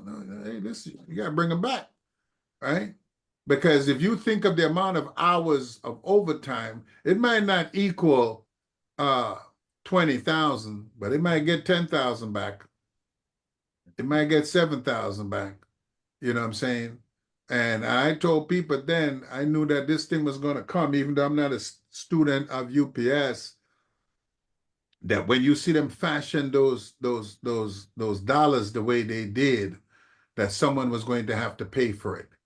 You know what I'm saying? And we're seeing the payoff Yeah. in the plant closure, in the layoffs. If you do the math on how much money UPS is getting just off of those things, you're going to see whatever $5 billion they claim the contract cost them, they just got it back. Well, that's why she laughed in that interview after the guy was talking to her. She did it on purpose. Hey, we still she said, we still retain the right to automate and blah blah blah technology. Yeah. Dude, she played us like a fiddle, man. We were playing checkers and they were playing chess, and hey, listen, we were still playing Nintendo. They talking about PS6. Yeah. Ain't even out yet. Yeah. That's what they're doing, you know. But this is where we have to have these conversations with our rank and file. Yes. So our rank and file, like I was just sitting with some guys Friday, and I'm saying to them, I says, you have to start thinking about job security over a raise of pay. You know what I'm saying? So you thinking about, oh, I need another 5-10%. But that's nice. But if you ain't here, what good? There you go. There you go. You want job security, you know, and so that the battles in the future of, you know, in terms of AI technology and these things that driverless cars, driverless trucks. Yeah. We you know, how do you fight this, especially when you're not having the conversations you need to have? They got rid of a young lady, Angelique DeGrasse, who was on the forefront of this automated trucking stuff and what have you like that. They let her go. You understand the point I'm saying? And there are people out here. I mean, we're a part of, with Steve Zelsa, went to a conference of people talking about what is the future in the world of autonomous factory floor, where you know, robots and stuff are moving things around. I think they say at Amazon it's about 50-50 between humans and automation, right? If you're going to, it's something that Danny Herbert said. He did a video maybe a month ago, then I saw it, where he said he filed a grievance because his company was trying to use something with technology, and he filed the grievance. And when he filed that grievance, he and his guys got the opportunity to work on that technology to protect themselves and their job, right? And that's the kind of stuff that we have to have. You know, we have to be proactive. Hey, I know this is coming. That's it. Right? Yep. But let me get my people and my members involved in that, so when it happens, they won't be put out of a job. That's right. Because he did that, him and this guy still working. Yeah. And that's the kind of proactive. But that's what happens when you're coming up from the. There you go. Right. You know what I'm saying? You coming up from the floor. You are in this. When you think you're up here and you're flying above the clouds, you can't see it or understand it, and somewhat you stop caring. You understand what I'm saying? And this is a part of the problem that we have with the leadership, is that the leadership is so far removed from the day-to-day grind of their members that they just preaching down, hey, no, you got to walk this walk and talk this talk, live this life and see it for yourself. You know what I'm saying? And we have to start to remind people that how much you make is irrelevant. It can be taken from you tomorrow. Ask those 20,000 people that got laid off who thought, I'm good. Ask the people that were working for the federal government that thought they were good. Yeah. It can be taken from you in a blink. Yeah, I still can't I still can't believe all that happened, mhm. and there was no demand or cry from the Teamsters leadership. Right? I still that just mind boggles me, man. Because what happens if it happens to us? Yeah. Who's gonna Well, come and speak on our behalf? Who's gonna come and be in the street with us? Because we, and respectfully, of course, we, not all of us, but our leadership is somewhat responsible for a lot of this dumb stuff that's happening in the working class right now. They are, yeah. Yeah. right? And I hate to say it because it hurts, man, because What, it didn't have to be this way. It shouldn't be this way. No. Right. you know what it We is, need to Richard? get, go Yeah. ahead. Go ahead, brother. No, sorry. It's what it is they're looking at right now. You have to prepare not just for, you have to prepare for the future, for the next generation. And we're not doing that. We're not. It's the right now. And Yeah. that's the problem. That's well, it's one of the many problems, right? And it's just, oh, we'll say a lot of things, we'll just stick with the status quo. If we're not, you know, because you said, I mean, you gotta keep moving forward. And if the next generation is not prepared, then these companies are going to take more from us, Yeah. right? So let's prepare them. That's every member, not just stewards or anything like that. That's every single member has to be part of, being part of the Right. solution, being part of building this back up. So we get into a point. I see this in a lot of places, not just on the union side, but also on the corporate management side, where we become firefighters. We're good at putting out fires. We're not good at building a damn thing, right? Yeah. So we Right. so we don't have good architects. We don't have good engineers. We just got firemen. Hey, fire, shh, Right. that's out. You know what I'm saying? But it'll be a fire there next week. And you're right. We have to, years ago when Ron Kerr was general president, there was a lady named Marilyn Snyderman who was the head of the education department. And I said, we should have an internal education department that went out and talked to our rank and file members to do exactly that they have to be prepared to participate, right? You can't just put them out on the battlefield. You have to prepare them Yeah. Yeah. for Good that trainer. struggle, Yeah. right? So beyond the steward, you had to get past that point. And so she asked me if I wanted to give up local 808 and come and work for the international. And I says, well, as long as I'm at 808, I got 1,500 people to fire me here. It only take one, so I ain't gonna do that. But because it had become it had morphed into being uber political, and I think that we have to today think about how we get down and open up that line from the rank and file. We have to bring. You can't bring the bottom up. That's not easy. It's easier to bring the top down. And I think we have to find a way to bring that GEB leadership down. You know what I'm saying? I'm bringing it down, bringing it closer to the rank and file. Yeah. We do that Yeah. through taking that money that we spend. I think there are ways to do organizing better and what have you like that, and push that money down so we can have these conversations with the members, right? So that we could put stuff out there. And I used to say to Rich, we got to, I'm not, that TikTok and stuff like that. But, and those things have its place, but you have to have one-on-one with the rank and file. Yeah. You have to have one-on-one conversations. And you have to put that thumbprint in the brick. Yep. The way enslaved Africans used to put thumbprints in the bricks in Mhm. South Carolina, right? And we have to, once you start doing that and start building that you're going to see that rebirth, because a lot of our members, all of our members, know so many people who are not in a union, right? Why are those people not saying, yo, man, I'm in a union and this is what I got. Why don't you want to have this too? You know what I'm saying? And so we have to start to tell people, don't try to come to UPS, organize your job. So organize your workplace, right? Don't try to everybody running over to this one workplace. Let's organize in all workplaces and let's change the dynamic. Universal health care, there's things that we could do. We could build so much movement around, Social Security, Medicare, Medicaid, just from a trade union perspective, that would start to build and create the fertile soil for growth, right? This kind of pot thing. I mean, there's so many ways that we could really do this by taking it down to the local level. To parachute some guy in from DC to organize somebody in Texas is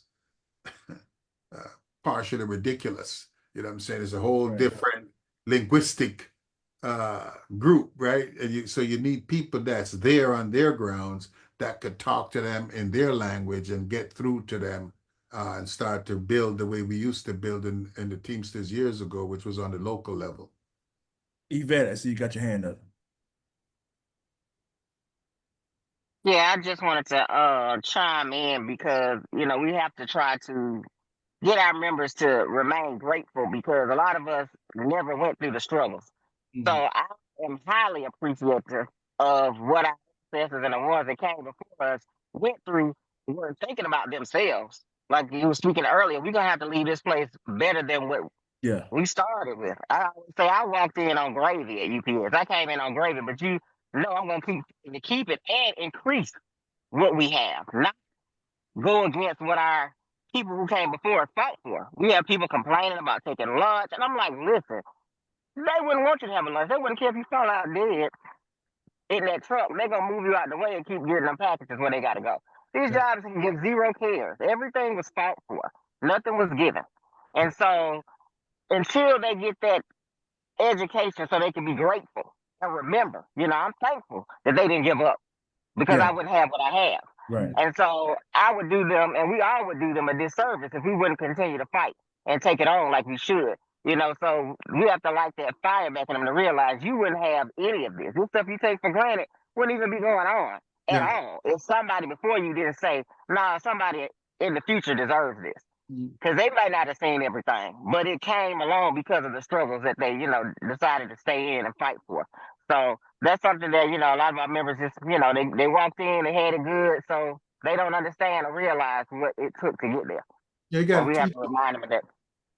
we have to teach it. The disconnect between yesterday and today is dramatic. You know what I'm saying? People don't even know if you make mention of, I just remember Reverend Barber being in New Orleans and half the room had no clue who Reverend Barber was. And Right. Reverend Barber is, the 21st century Martin Luther King, and they were clueless, right? So you really have to go back because the distraction of this thing right here, in terms of all the methodologies, Instagram and blah, blah, blah, all right? People don't read the way they used to. So the union has to go out. And like I said, this is going to be a slow, brick by brick process of teaching people how we got the things we have today, because people think it was always there, right? There are going to be people that come in and look at that 3 weeks after 9 years and think it was always like that, and not know that one time it used to be you had to wait 10 years. And it don't sound like a lot, but that's 1 year of giving somebody an extra week's vacation. There's a cost, right? So there's a relationship. You have to teach that. People need to understand why, how, when, where, right? The impact of Ron Carey on the Teamsters and UPS. I think it's important that people understand that. How many people that's working there now know who Ron Carey is? Not many. And I think that's something that, when we talk about UPS, I think that story of not when he became general president, but even when he was a local leader, he would fight there. He would go on strike there. And then he just carried that with him when he became the general presidency. Right. And so I think that's something that people need to know what 97 meant to a lot of the people who got 223 jobs and, the pension and all these things. People need to know that. Because like you said, to your point, you may just walk in and think it was always like this. No, man. People, listen, it cost him his career. Yeah. It cost Ron Carey his career, some of that. But I watched this union disrespect him by not putting his picture up in that that boardroom that they have down there, and Jimmy Hoffa them refusing to put his picture up. And I'm saying, what? How do you? But this is the mindset that existed, and we allow it to exist. You know, Sean O'Brien was the general president, and whether we liked his term or not, he's supposed to be on that wall like every other. The truth is important, It is. right? The truth is important. It's the most important. Yeah. That continuity, you can't just dig out a piece and act like, oh, that never happened, right? Like His picture's up there now. well, I'm glad Yeah. to hear that, but I guess TDU helped make that happen. Yeah. But for the 22 years that Hoffa was there, it wasn't there, right? And I thought it was so abhorrent. But people walk in, nobody don't say nothing. You say a word, they give you the screw face, and but we have to be very careful that we recount yesterday so that it lines up and matches today. If not, tomorrow is going to be disjointed. And there's a lot of work that's got to be done. Yeah, a whole lot. When this election is over. And, hopefully the members are going to step up, because without them, it doesn't happen. I mean, Doesn't happen. And I think they will. In the next show, I want to talk about the delegate elections and why they're going to be important, especially this time around. Yep. I've been to 2 of them, and they've both been very interesting, to say the least. I've been to a convention since 1991. Whew, And let me tell you something. that's crazy, man. It was so disappointing to watch the lack of democracy, the willingness to shout down somebody else because you disagreed. A little booing, I understand that. Right. This whole scale, I mean, and you witnessed it in 16, this whole scale bullying Yeah. of somebody because you don't like that team, or you don't like that those expressions and what have you, like that. It was horrible, right? And they would turn down the best idea because it came from that guy right there. Yeah. It is sad. Now, I watched it with the special election when they took care of themselves and then went back to raise the dues as a lawyer would. Why go to the rank and file like Ron Carey did? How stupid could he be? We'll just change the Constitution, right? And so they changed the Constitution at the special election. Everybody had on a blue vest, right? They said, "Yo, Chris, you ain't got no vest." I said, "No, I'm not down with this." And if you see what's happening now, the need to talk to the locals don't exist anymore, because I'm going to get my money no matter what happens. You understand what I'm saying? Because now it's a percentage. Most of the union is white paper contract. I don't know why they call it that, but for whatever reason, right? Most of the union is white paper contract. Of the 1,000,003, I would dare say that 900,000 are white paper contract, right? And when those locals go in, they get insignificant support from the international, short of them going on strike, right? But when they get a raise, that money don't stay at the local. I got to send 22% to the international, and they didn't do nothing, right? And so we have to find a way to take some of that money and do like the federal government does and rebate some of that money back to the locals, back to those areas, so that work can be done on the ground. Yeah. And everything happening and have to be directed by the international, because the international don't have that kind of gravitas. You understand, that 767 has in its territory, that 745 has in its territory. You know what I'm saying? It doesn't have it. And nobody's going to talk to those guys in Kentucky the way that 79 can talk to them. You could give some support, technical support, making up flyers and doing those different types of things like that. But that one-on-one in the organizing has to come from the people in those territories who know what the language is, who know what to say and not to say in those areas. It's going to be very important, and we have to drive those monies back to the territories. Right. Hey, we didn't hear from Mama Spears or Towns. Before we clock out, what you guys got to add? Well, Towns is more interested in how the U.S. Supreme Court is giving Donald Trump control over the National Labor Relations Board. And Donald Trump and on Project 2025 is going to smash the union. So, and all that you have talked about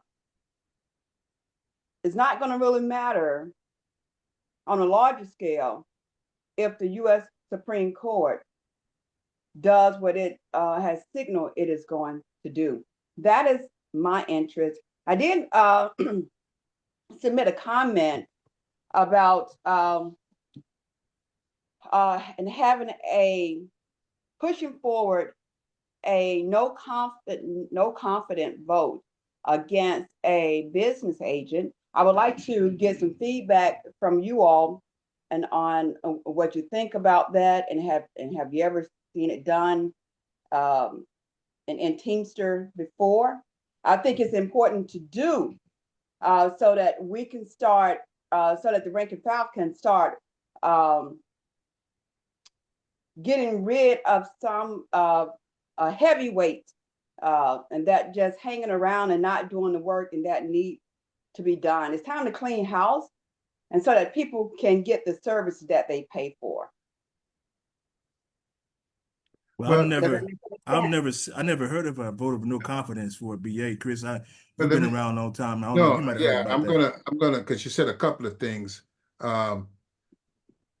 We understood the impact that the Supreme Court decision was going to have if, in fact, they rule against what's the lady that we went down? Gwen Wilcox. Gwen Wilcox, right? So we understood that. So Richard, Brian Payton from over there in Virginia, and myself, we were there because we fully comprehended and understood what the implications were. But whatever the Supreme Court decides to do ain't going to stop the struggle, right? We will continue to push and we will continue to press. We built a labor movement without a National Labor Relations Board. We built matter of fact, the National Labor Relations Board was put in place to stymie the work that union organizers were doing back in those days, as well as the Railway Labor Act. So we will continue to struggle. Insofar as if the person is elected, I've never been a person that believed in these recall things. I think you can create a place of total chaos. And that's what I mean by about members really being engaged. If this person is not doing their job properly, it has to be visible to more than you. And my suspicion is that no business agent has a term longer than the people in office, which would be 3 years, right? And if the members felt so strongly, they should be at that local union meeting lambasting him and making demands to the local's executive board to say, hey, this person is not doing the job and needs to be replaced or do something with whatever your local union bylaws. I'm sure the bylaws addresses some of these things. But I don't know of where there was a recall vote. I've never heard of it. I'm not saying it never happened. I've never heard of it. I just so everyone knows, our BAs are, appointed, they hire them. And I'm going through that right now with a specific BA, my BA, who lied to a member. I wasn't the steward on it. I'm not, it was someone else. But as a member, when I saw it, I mean, he lied. I mean, he just lied about a decision that never happened, and, just didn't want to pay out penalty pay for some reason. I have no clue, and lied about a decision. I called the IBT. And my president got back to me, and I said to him, I said, as well as I do, in Article 17, you don't have to put penalty pay because it's already in there. We do because, hey, just so it's in the forefront, but you don't have to. And that whole thing, oh, it was a panel decision. That's what the BA said. And I was like, not a chance in hell, because then that means the language isn't good, right? So the steward wrote a letter to the executive board. I wrote a letter to the executive board. We're following the whole process just so we have all our bases covered. And the girl is about to file charges, the one who it happened to. Okay. And then all this we're going to bring up to the IBTV, and I make sure everyone knows it every single day since it happened. I put something out there how this BA, and the president is covering it up.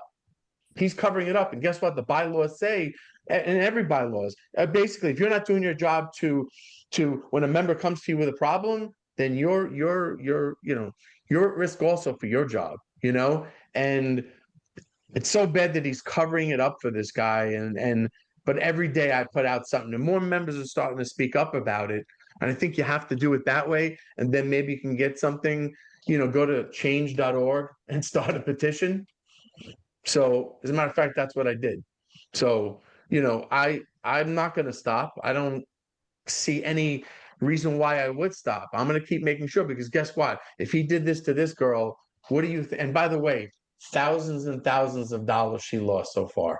And the president said, oh, well, you know what? We're going to the steward. Oh, we're going to get her paid out. So if you get her paid out, then you know that the BA was wrong for doing that. You just threw him under the bus, basically, right? So that's being held out. Everything is being done, but you got to keep pushing and get more members involved, make it visible, and you can make a difference. I'm telling you, this will go up. Oh, and this goes up to the general executive board. You think they're just going to, I mean, there's always a chance they'll throw it under the bus. I'm not going to say, hey, I'm not going to say they will, but this is liability on the locals, right? And then could be liability on the IBT if they don't do anything also, and it's brought to them. How many more people has this person done this to, right? We just spoke up and helped the girl, right? So bottom line is keep doing it, keep pushing, let more people know, make it visible, and hopefully it'll make a difference. And follow the process. Always to the e-board, everything. Make sure you send them everything. So that's my 2 cents on that. Gotcha. Allow me to make one last comment. Something is happening in Washington that goes against the union, and it goes against the working class people. And I would like to encourage every member to consider running for a congressional seat or running for a seat at your local level. We have to get people in Washington and at the state level who respect working class people. With the millionaires and billionaires that are being sent to Washington, we are not going to get the respect that we deserve, and we're not going to get the legislation that we deserve. So to get our agenda across, the labor movement agenda across, we have to get ordinary people to run. That concludes my thoughts of the day. I agree with that. All right, sis. I'm gonna send you my offering next Sunday. I think that we just witnessed this in New York. We had a young lady, Jessica Ramos, who ran for mayor, and she came up from a shop steward. I knew her from she was a shop steward. She climbed up. She went to become a state senator. When she went to run for mayor, she didn't get that support from these unions. So that's what I'm talking about, having to do something different, because a lot of these people are vested in the Democratic Party. They're vested in the Republican Party. They're not vested in the interests of the working class. And that is what we have to root up. Not just the only thing, but it's one of the main things that we have to root out so that we can support people who come from us and put them in those positions to go to Washington, D.C., and to fight the fight that we need them to fight to get the legislation that I talked about that we need to have to improve the wages of the working class. If we keep getting wages of 5%, 4%, we ain't never catching up to cost of living. Cost of living is so far ahead of us, it's a shame. right? And that's one of the reasons why some people have to work the degrees of overtime that they do just to live in Dallas or Fort Worth. Those areas are not cheap anymore. You know, used to be able to get cheap rent in Miami. That's out the window, right? So these things are changing. And so that we are going to have to get the type of legislation. People think these things are impossible. They're only impossible because the people in Washington don't represent you. They represent the ruling class. All right, well, we got 2 minutes left. How does August 24th look for everybody? The next show, Works. 4 p.m. Eastern time. Hey man, I gotta tell y'all, man, the Facebook comments, man, they've been on fire, man. And all kind of stuff going on in there. Yeah, I could do August 24th. Yeah. I'll be on vacation. The 17th would be better, but I The could, 17th. yeah, I can make, I think I'm gonna be in the air. yeah, no, we'll make it work. Yeah. Okay. So in the next program, Did y'all say the 24th? yeah, August 24th. Yeah, I might be in the air. That's the women's conference.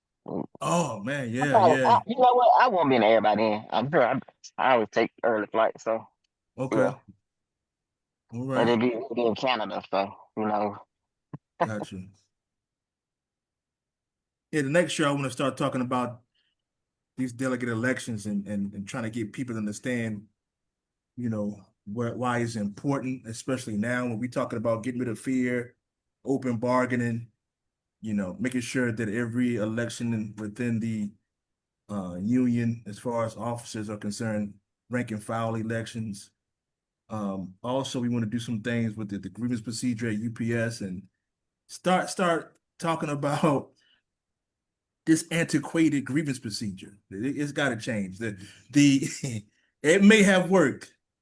It may have worked back in the 90s, 97, and it just doesn't work now. When a company makes this much money, has that much control, it's not going to work. And so we gotta really start thinking about what does that look like and how we can fix it, because right now it's just not working. Like I said, I showed my members a national grievance docket, and their eyes was like, "What?" So yeah, these grievances sit, some of them for years. So we have to teach them the importance of why they should be running. Yeah, The only way to change some of these things is to gain control over the constitutional committee, right? Yeah. And without control of these committees and just leaving it to the hands of the people that's there now, nothing changes. Nothing changes. So Right. you'll have 5 more years because the Constitution says X. Right. So we have to get in there now, have rank and file members so that the delegate body will shift towards Richard Hooker's slate and give him the power to go into that convention and make demands of the constitutional committees. Yeah, because our membership, it has to get more power for things to change. Because Yeah. right now we're too top heavy. Fear is dominant. People are afraid to do anything. Spoke about it earlier. My man spoke out about his pension, and my man cussed him and said, "Well, we're gonna give somebody to run against you in your local." That's not leadership. But I mean, just a thought process, right? I'm telling you, man, and it goes on constantly. Yeah. Because nobody has spoken up, stepped up, and fought back against it. And I'm gonna tell you guys, I'm gonna die on this hill. All of my UPSers, we complain and we cry. And we get mad about what UPS does with this harassment and all that intimidation, which they do. They're going to continue to do it until we get it out of our organization. I'm telling you now. Yeah. I'm telling you. It's so if you want to continue to get harassed, keep the same people you got in office now. Just keep them in there. Fear has got to go, right? Gotta go. And Agreed. the only thing that could change that is the rank and file has to get up and drive fear out of the union. What we got here, Towns? That's Hey, her letter. Okay, there she go. go ahead, Bet, and if you want to talk about it. Oh, it's your letter. Go ahead. Hey, this is my letter to the U.S. Supreme Court Justice Brown, Ketanji Brown Jackson. And I think it is important for all of us to send her a message of support, because she's been attacked by the right, and they are aggressively attacking her. And she is pro-union, she's pro-workers, and we need to keep her spirit up. So, and I want to encourage each and every one of you to take my letter and use it to and email her, or you can mail it to her to let her know that the people, the working class people are standing behind her, and that we are her pillar. We are holding her up because she stands for the Constitution and the American citizen. I have to get you to send that to me so I can read it. I see what it says. It's I hear you, sister. That's no problem. But we need to get about 4 or 5 more people on that board so we could just outvote them every time they blink, right? Yeah. And it comes back. It's not going to be a one-day solution, and this is No, why it's not. Yeah. This is why it's important that we get fear out, that we get Richard and a new GEB in place, because the union drives the working class, right? The union has to be showing the light. We are the light, right? So the engine is here, but the union is the light, and we're shining this light so people can see, to get the people in place, to have a 61 majority in the Senate and a majority in the House, where you could then go in and say, we want 4 more Supreme Court judges, and change some of this stuff, because or if we don't want to go to that, impeach them and have the votes to uphold the impeachment.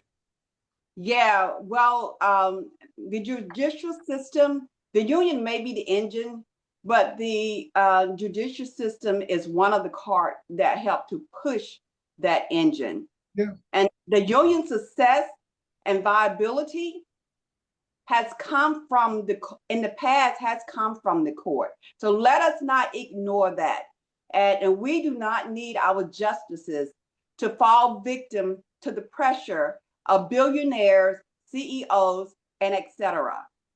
We need to make our presence known, and we do that by lobbying them. And as citizens, we lobby in our government by sending them letters. And today's time is email and everything else. And if you want to be a strong union member, do you know what you need to do? You need to learn how to advocate. And advocates look all kinds of ways. But to be a good union member, you must advocating. Writing your representative is the easiest way that you can learn how to begin the process of being a good bargaining employee. And I'm telling you folks, do not sit on your hands. We are in a fight for our survival. No And doubt you about must make your presence known, either in person or in writing. I choose to do both. And I want to encourage all of you, everybody that can hear the sound of my voice, get busy, wake up, stand up with your head straight and your shoulders back. Start walking. Let's do something. Let's make something happen. Sister Towns, can you get this letter to Richard by email or something? Yeah, I got my email in the chat. Just send it to me, or Yvette or Demetria. They can send it to me. Yeah, let them send it to him. And I don't even know how to take it down. So I'm sorry about that. That's all right. Just so That's all right. important. We get ready to close up shop. So this is good. This is a good way to end it right here. This is good stuff. You bet. Thank you. All right. So for those people who will come in and see this, I get Sister Towns is really asking for us to send a letter to support because a lot of times you are in the Supreme Court, you feel isolated. And we don't want her to feel isolated. We want her to know that she has support in the streets. Am I Oh, yeah. correct, Sister Towns? Yep. That is absolutely correct. Sounds like a plan. All right. All right, everybody. So next month, August 24th, 4 p.m. Eastern time. All right. So I'm gonna continue to get some signatures and spread the message of being fearless in this organization. So thank you guys for the support, the phone calls, and everything in between. Did you All tell right. him that you asked me to join the slate? Oh no, so we got my man Chris, we got John Palmer. I got a few other people that have accepted, but I can't wait because I gotta wait because their position may change. So we building this thing up, man. You talking about ground up. It's looking really, really good. And I'm proud that these folks have stepped up because I know it's not easy because the fear is real and the retaliation is real. But hope and fight and standing up, all that's bigger than fear. And I think that's how we're going to win this because it's not going to be easy because I hear it all the time, oh, they got more money, PR, and I keep trying to tell some people that you're talking to somebody whose faith is not built on what somebody else can do or can do. Like my father told me years ago, son, you have to have a profound trust in the protective care of God, not the protective care of the Teamsters or Richard Hooker or anybody else. God, that's where my faith is at. So I don't care what people say or do. Something happened to me and my family on June 18th of 2018 that has solidified my faith in who God is and what he can do, that nobody, no weapon, no obstacle, no nothing's going to be able to deter me from believing that we can do what others say we can't do. I'm not going to let people's limitations be put on us or what we say. That's why it's called fearless. We're not going to let fear, your fear, drive out what we're trying to do. Could I just add one other thing? Go ahead. Who are going to come and watch this later on? If you believe that we need to get rid of this fear, if you believe that we need to lift up the rank and file movement, if you believe that we need to have a dramatically different union in the future, then you need to help us get signatures. You need to help us have access to workspaces so that we can talk to workers face to face, one-on-one, to build the change that you want. It does not happen without each individual member stepping up, getting involved in the delegate election, getting involved in the vote, getting involved in the process to build the change that you have indicated that you want. Exactly. So we're going to get out of here. All right. Thanks, Jeff, for coming in. So Jeff, next thanks, month, I man. guess you'll be on Man. there. And Jeff, thank you for all that you're doing too, man. So that graphic that you guys see with the lion and the black backdrop, that's Jeff did that for us. All right. So, Jeff, appreciate Nice. you, man. We're gonna be leaning on Jeff Absolutely. for some more graphics because he's really good at that stuff, man. He's really good, and I appreciate that, brother. Thank you so Yeah, much, man, no man. doubt. Absolutely, All right, brother. man. Any way I can Yeah. help. Yep, Thanks, yep. man. Appreciate it. Absolutely. All right, man. Be So well. you guys You be got it. good. I'll see you guys soon. And yeah, like Chris said, man, and thanks to everybody who's getting signatures from across the country. Again, you know, they have a lot of resources, but their resources don't match up to our sources, and that's the membership. Power the It's people. power of the people. Like Fred Hampton said, anywhere there's people, there's That's it. power. That's So, it. all right. I'll see you guys next time. All right, now. All Stay right. All right, Take now. care. All right, bye. Bye.